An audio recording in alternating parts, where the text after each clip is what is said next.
উনি গতকালকে একটা মিটিংয়ে বলেছেন আমরা প্রমাণ দিতাম ওনার চাঁদাবাজির। আমি শুধু চাঁদাবাজিরটা না, আমি এই জিনিসটা একটু দেই। এই জায়গায় প্রিন্ট মিডিয়ার ভাইয়েরা আছে। এই হইল তার ভোটার আইডি কার্ড, নাম হইল মোহাম্মদ কাউসার, পিতার নাম হইল মোহাম্মদ শামসুল হক, আর বাড়ি আপনার মইসেল। এই ছেলেটা 5ই আগস্টের পর রেদওয়ান সাহেব যখন দেশে আসলো, ওনার লোকেরা চাঁদার টাকা আদায়ের জন্য হেরে বাড়ি থেকে মারার পরে 13 দিন চিকিৎসার পরে ছেলেটা মারা গেছে। আমি প্রিন্ট মিডিয়া আছে, প্রমাণ চান, এই ভোটার আইডি কার্ডটা দেই, আপনারা গিয়ে জিজ্ঞেস করেন কার কারণে ছেলেটা মারা গেছে, চাঁদার টাকার জন্য। তো সুফিসের জন্য সবই আছে। 2001 সালে বিএনপি নেতা ছিল আমার জেডা, না মিথ্যা কথা?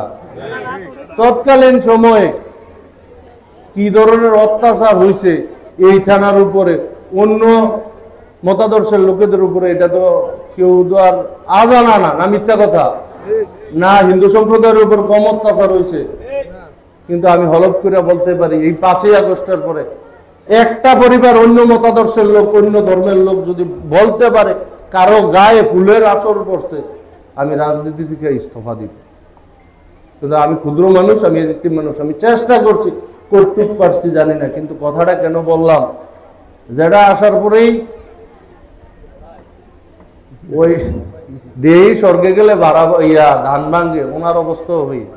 2006 সাল থেকে শুরু করে 2014 সাল পর্যন্ত বাংলাদেশ জাতীয়তাবাদী দল বিএনপি সামগ্রিক উপজেলা এবং পৌর শাখার সকল নেতৃবৃন্দুর নামে 18টা মামলা করছেন।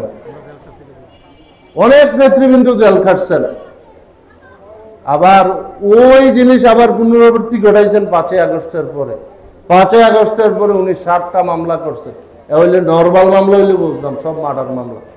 আচ্ছা, 5ই আগস্টের পরে যে মামলাগুলো করলো, 5ই আগস্টের মামলা, বিএনপি কি এই আন্দোলনের শরিক ছিল না বাইরে ছিল? না মিথ্যা? তো মামলাটি যে করলো বিএনপি নেতৃবৃন্দুর নামে সামনে, তো লাভটা কি? মামলাগুলো কইরা মামলা করেই ক্ষান্ত নাই, মামলা করে আমি শুধু বাই নেমে বলি,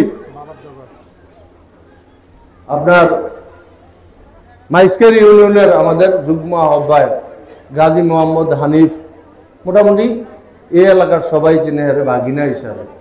হেরে মামলায় যখন দিল, সম্মানিত চেয়ারম্যান সাহেব, কায়ের চেয়ারম্যান সাহেব, ওনার সান্নিধ্যে, রেদওয়ান সাহেবের সান্নিধ্যে লোক, উনি ফোন দিছে, তোর নামে মামলা হয়েছে, তুই বাবার দরবারও গিয়া দেখা কর, তোর মামলা শেষ হয়ে যাবে।